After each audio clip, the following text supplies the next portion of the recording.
I'm Tim from Mood Essentials, and welcome to the soapery. Anyway, this is our new home, and we're really excited to have this space that now we can do all the production down here. And I thought that I would just introduce you to what we have down here and some of the things that we use. And I'll try not to and ah too much through the video so it annoys people. Come on in. So starting right here over in the corner, you can just see that we have some of our oils that we use for our soaps. Right next to it we have our bags that we use for shipping out our order, or taking out our orders. We have a couple of orders here ready to go, of course. And right next to it we have our melting pots for our oils.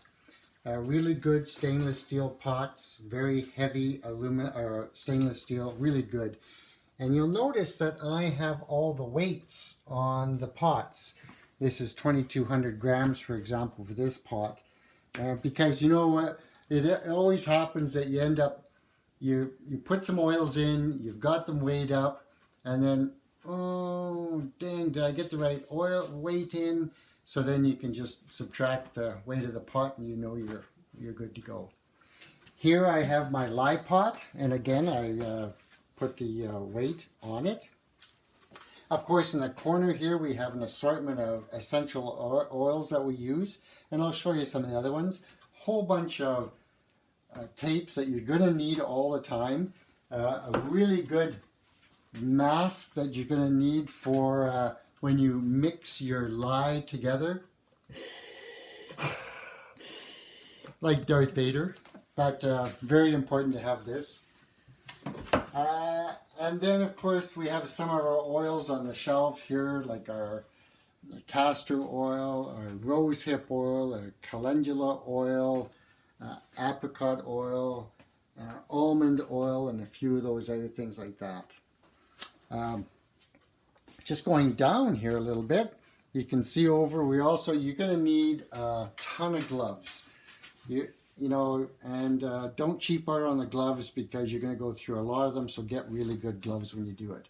We have a batch of soap here that we've made on our drying rack, and I'll show you where that goes after on our drying pan.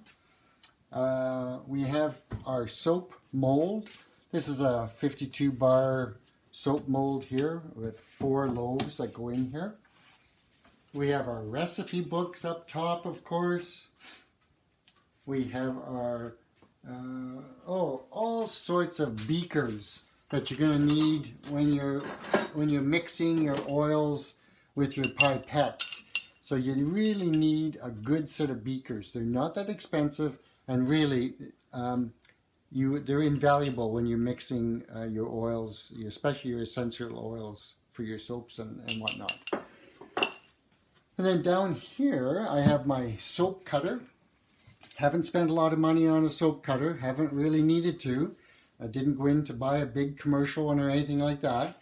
I just got a soap cutting knife, which of course is nothing more than just a baker's knife, and a soap cutting block that I made myself, and I can cut a lot of bars in a very short period of time with this. A couple of scales, one a very small scale that you're going to need for measuring out, 30, 40, 20 grams of essential oils and things like that. So really good to have a nice small scale. And then a larger scale that you're going to need for weighing out your oils. So I think this scale goes up to 40 kilograms. So, lots of, it's good for lots of weight is what I'm trying to say. And then if you just go up here a bit further, you can see another batch of our assorted oils that we're going to use in our soaping and other things. Seabuck oil, vanilla bean oil, argan oil. There's all different kinds. And then up top here you can see some of our essential oils that we use. Our lavender, our tangerine, bergamot, cedarwood, sweet orange, eucalyptus. So you're going to need a real assortment of oils depending on, where you want to go with your business. You're always going to need a big assortment of spatulas and spoons. Will always come in handy. And then over here we have our assortment of colorants and clays. We don't use any synthetic colorants at all. We simply use clays, mostly French green, French yellow, French pink clays. We use some bentonite clay and things like this, but so nothing that's synthetic in there to make any color. It's all natural, very natural colors.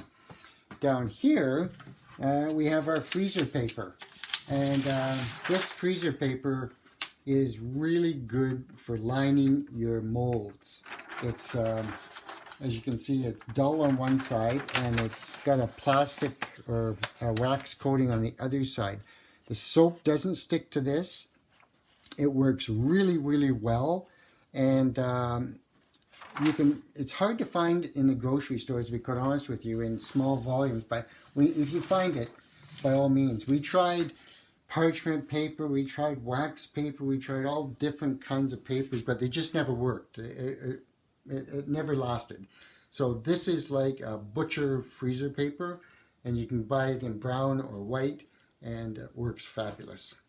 Well, we have some shea butter that we get here as well, because we use a lot of shea butter, and we have our distilled waters.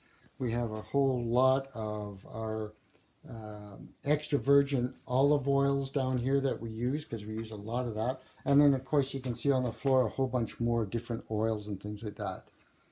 And then over here is our drying rack. Now, simply a baker's rack, if you will, with the trays. This rack holds about, what did I say, 1,000 bars. Yeah, about 1,000 bars of soap on here.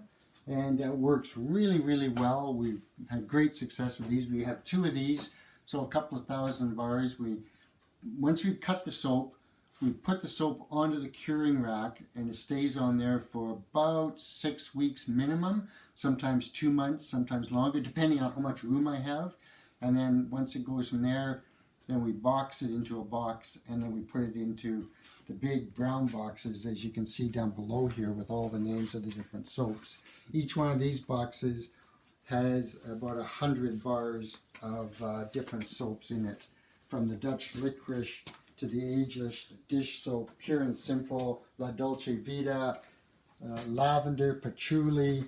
We have the Hockey Puck, Old Brown Windsor, Home Sweet Home. So lots of different varieties of soaps that we have in here.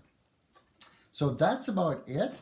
We were fortunate enough that when we had the soapery built, we put in this great big fan up here, which really helps in the soapery.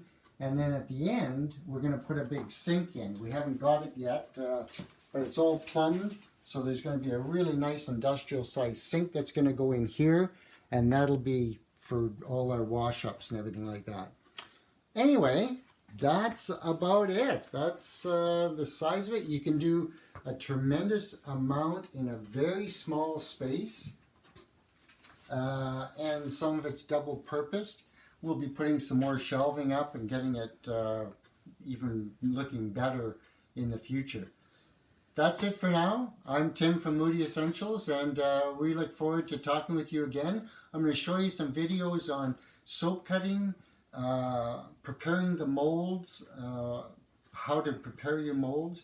I'm also going to do some videos on the process of soap making, and of making bath bombs, spritzes, and a whole bunch of other products that we make. That's it for now.